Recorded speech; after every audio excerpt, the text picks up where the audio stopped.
Hey everybody, this is my grandfather. His name's Boyd Taylor. He's 93 years old. He lived through the Great Depression, and he's been watching the news like me. He's sharp as a tack at 93. He's about to be 94.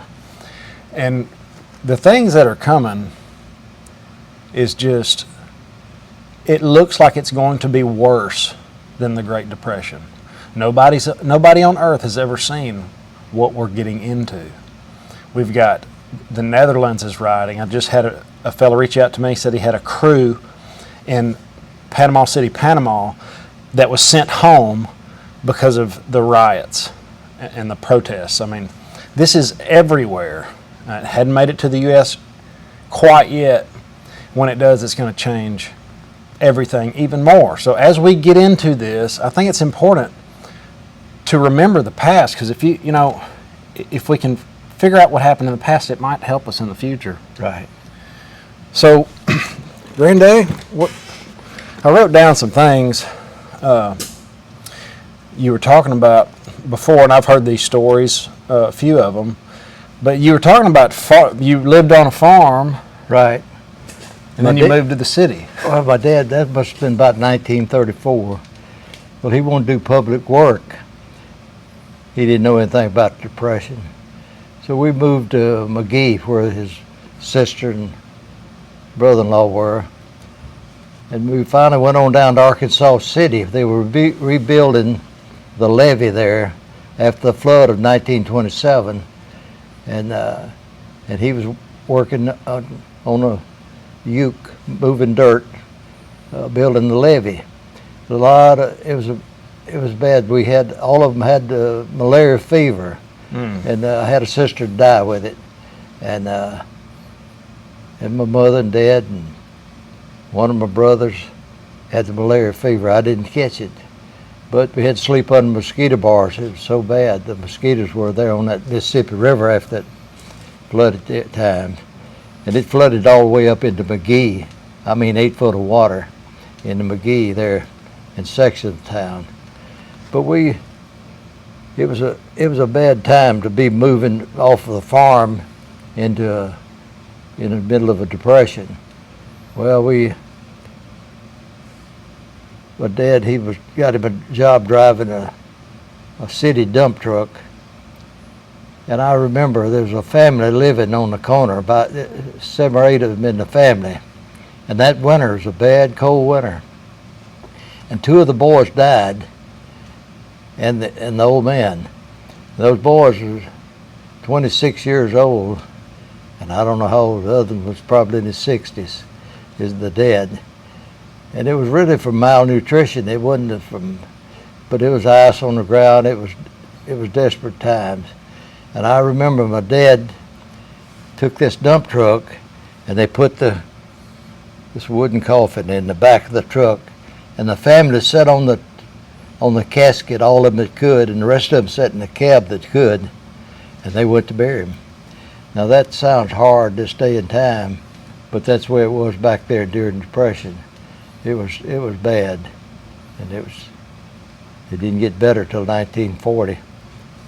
Yeah, it was a whole decade. Yeah, and things changed when Pearl Harbor was bombed, and but anyway. Depression was a bad time, and I pray we'll never see it again, because there was a lot of people hurting. There wasn't any money. WPA, the government project, paid about $37 a month, as I remember, and that was if you was fortunate to get on WPA, and any other jobs, $1 a day. Most of the people that's it made and tried to live. Wasn't living very well. But it was some bad times. And when did you realize it was bad? Well, I was just a kid back then, but I didn't know how bad it was. I just what I'd see, people lined up for food, or there wasn't any government help really, very little, and there wasn't any housing allowance or the rental assistance or welfare. Well, people just had to make it on their own. That's a lot of the way it's going to be in the next one. there's nobody coming to help you. That's why I get on here every day and I try to get people to get into solid assets, have a little gold and silver, have food. But that's above all, as far as living, is food and water. Have those things secured, and then you can try to get other assets.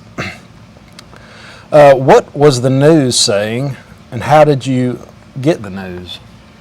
The only way you got any news was on the radio, and if you had a radio, and that's about it. You could see it all around you, though. But over in Psalms, David said he'd been young, and now he was old, and he hadn't seen the righteous forsaken, nor the seed of the righteous beg bread. So the Lord should take care of his people. The Lord's going to always bless and take care of his people, regardless of what the circumstances. God's faithful, and he's going to bless and take care of his own. So we don't have to fret over that if we're living for the Lord as best we can. He's going to bless us and keep us. Yeah. Right, but and I get a lot of those comments, just trust in the Lord, and you're going to throw your gold and silver in the streets, and but we should prepare as well, right? Oh yeah. Yeah, people are dry canning now. A lot of people I know are dry canning rice, oatmeal and grits, and many things that you can dry can. It'll last for 25, 30 years. Yeah, and it'll be good. And you may not think it's appetizing, but if you're hungry, it would be real good. And Stacy helped me come up with a few things. One of them was, how did you find jobs? How did you find There wasn't any jobs back then. That was the biggest problem. There wasn't anything. There was little mom and pop stores. There wasn't any major stores, not in McGee. And people they farmed, they growed whatever they could, out in the country, that is. And turnips, turnip greens, and poke salad. We gathered poke salad a lot of times. You had to wash it good. Don't it poison you, but we gathered that poke salad. Poke salad's not bad. Kind of like tastes like spinach. If you had eggs to put on, it really made it better. But yeah, we find wild poke salad growing most anywhere. The problem with poke salad is there's not a whole lot of nutrition in it. I doubt it. You'd get that from your eggs, and if you had anything to go with it. Yeah. Right. It puts me in mind of that story about your dad going to work, and another guy had a big heavy sack and traded lunch with him. That's pretty good. Tell that story. Oh, that was on the railroad. This fellow, his wife had fixed him some, I don't know what, turnip greens, and first one thing and another, and he got tired of it, so he swapped lunches with another man, and he went off out there in the woods and sat down to eat. He said he had 42 hickory nuts and a ball peen hammer in that sack. He thought he was getting a big lunch. It's hard to believe people ate hickory nuts. About the only thing to get into that's a squirrel. They were it's hard to get much out of them. What about medicine? Was medicine hard to come by? You didn't buy no medicine unless you had a bone sticking out. I remember in 1948 I was working at the drugstore doing whatever they wanted me to do. And old Dr. Piper was filling prescriptions. And he wouldn't fill a dozen prescriptions in a day. And he'd come to the fountain and get syrup, make cough syrup, grind up everything, and mix it. There wasn't many people buying medicine. They just didn't. Wasn't as many people. They were sick probably, but they didn't buy medicine. I don't know how they use their remedies. If they had a cut, they'd put some turpentine or probably a mixture of turpentine, kerosene on there, and wrap it up. I think people were just tougher. And all this was going on without air conditioner. Oh, and no air conditioning. Didn't have no radio unless you were fortunate to have one. I didn't get to play it very often. We got one finally. And a clothesline looked like and a battery radio. Didn't have no electricity, had a battery. And of course, if we run the battery down, they'd be mad. So he wanted to listen to Grand Ole Opry. So we didn't get to hear the radio very much. Let's see. How did you get through it? By the grace of the Lord, I'd say. We finally moved to El Dorado in 1940, and it was 41, I believe it was. And the war that had started, World War II, and there was jobs then. And Dad went to work for a line oil line refinery, and of course you didn't make much money. You didn't make but a very little, but it was regular. It was something you could depend on.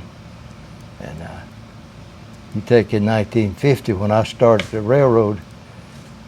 Well, I was 55. I made let's see, I made in 1950 I was making $1.35 an hour, and that was working for Line Chemical. That was probably a pretty good job, but wasn't hardly enough to live on though, because I had the furniture note, had a car note, had house rent, and I couldn't make it. And Ruby was working what she could. We didn't overextended ourselves, I guess, as some folks say. It's a hard lesson. But anyway, I bought a bunch of furniture, and this Julius Miller was charging me. He bought the paperwork, the financing of it, and he was charging me 10% interest. Well, the interest rate at the bank was 4%. I finally got smart and went to the bank and borrowed enough money to pay off that furniture bill. Grandmother always had nice furniture. Well, I should have bought some cheaper furniture. But well, there was one more story that was about when you were young and you were working at the meat market for the butcher. oh yeah, that was back in 49, I think. I was helping them. And we were making hamburger. My job was to make hamburger meat. I had to take all those bologna ends and lunch meat ends and wash them off in vinegar, and then Wash that slime off of yeah, them? yeah, they were sticky, and anything else, kidneys and anything else that I could find to make that grind up in hamburger. Well, we'd take that and I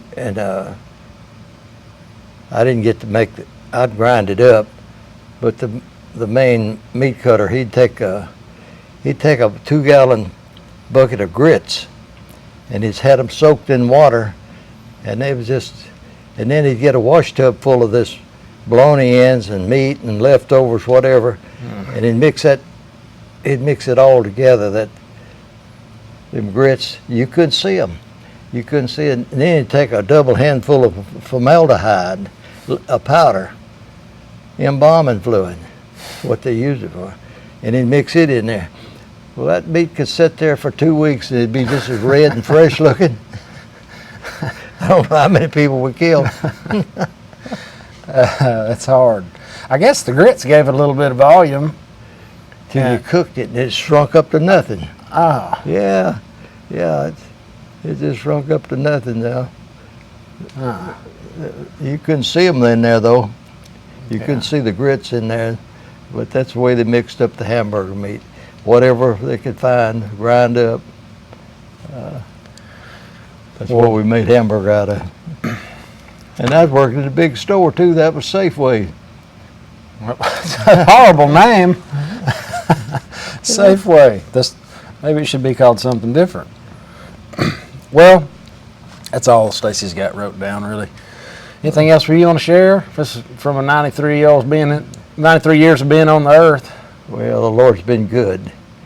The Lord has blessed and kept me and